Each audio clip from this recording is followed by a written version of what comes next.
is Jerry Jones finally going to make the move and fire McCarthy after this loss? Do I think he will? I don't know.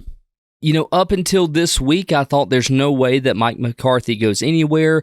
And I think, if I didn't say it, I at least thought it last week, that unless Mike McCarthy had an embarrassing performance, he was probably going to stay on as the head coach for the Dallas Cowboys.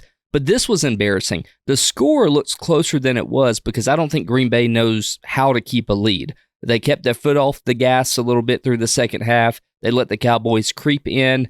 And, the score is kind of a little lopsided. It really, if the game ended at halftime, it kind of represented how that whole game went for the Cowboys. They couldn't get traction.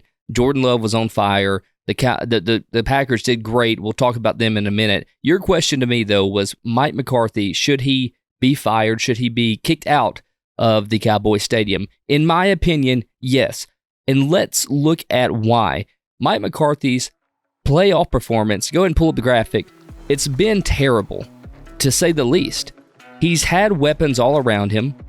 The Cowboys have always been touted as one of the top offensive and even defensive positions in the league. Everything that they wanted, they had. And Mike McCarthy still can't get it done. 2021, they lost to the 49ers, 17-23.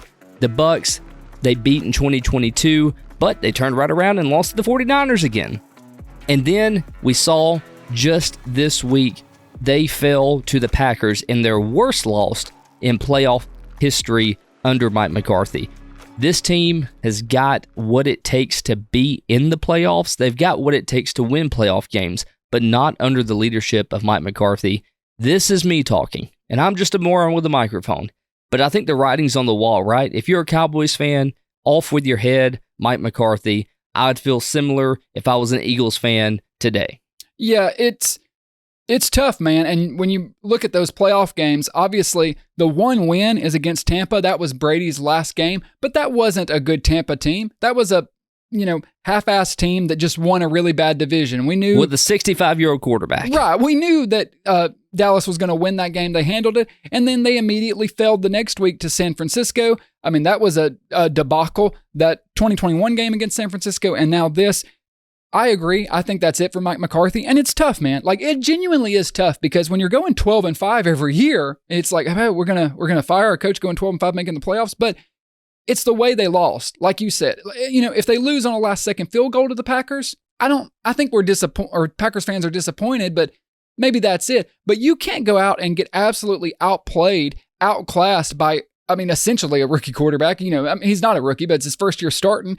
He looked incredible. Matt LaFleur owned Dan Quinn. Took him to the woodshed. And there's something happened to Dallas more than the score. The same thing happened to them that I think happened to Philadelphia in the game against Tampa this weekend. It looked like they didn't want to be there, Ryan.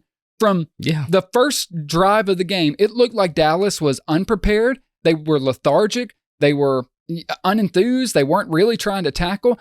And then after that pick six, it was over. They just never got into the ball game. And unfortunately, that's got to fall on the head coach. How do you not have your guys ready to play? I can understand, you having trouble moving the ball, but like you let Green Bay put up 48 on you.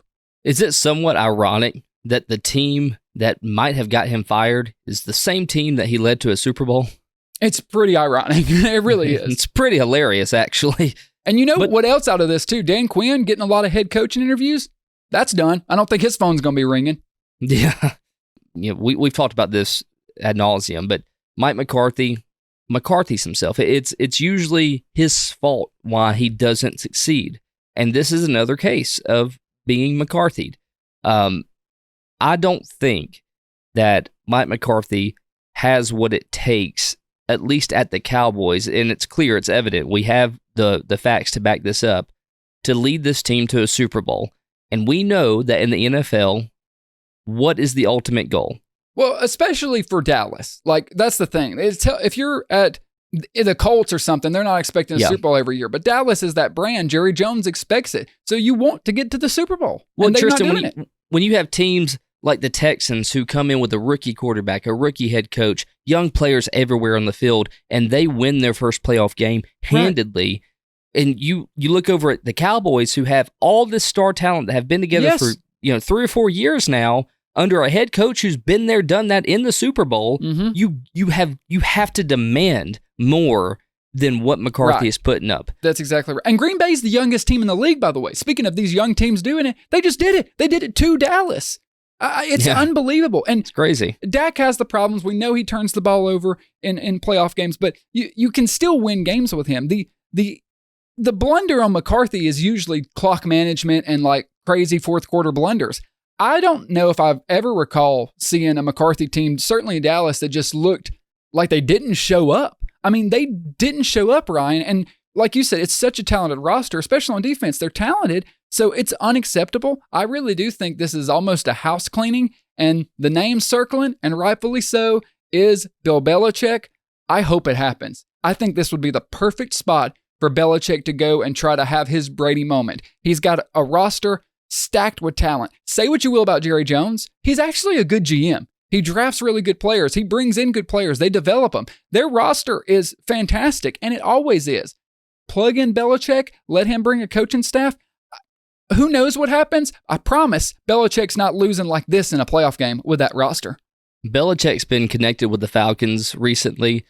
Yep. I think that if this job opens up, it's obviously the ideal place that Belichick would flourish, hopefully. You and I talked a long time about Belichick today. And I think this is a perfect opportunity, kind of alluding to what I said earlier. We need to see what Belichick can do outside of the Patriots, outside of the Tom Brady umbrella. Put him into a position to succeed with a super talented roster, offensively, defensively, with a great GM in Jerry Jones. As much as crap as we give Jones, he can get the players there. So maybe Belichick can make this America's team once again. I don't know. It'd be fun to find out, though.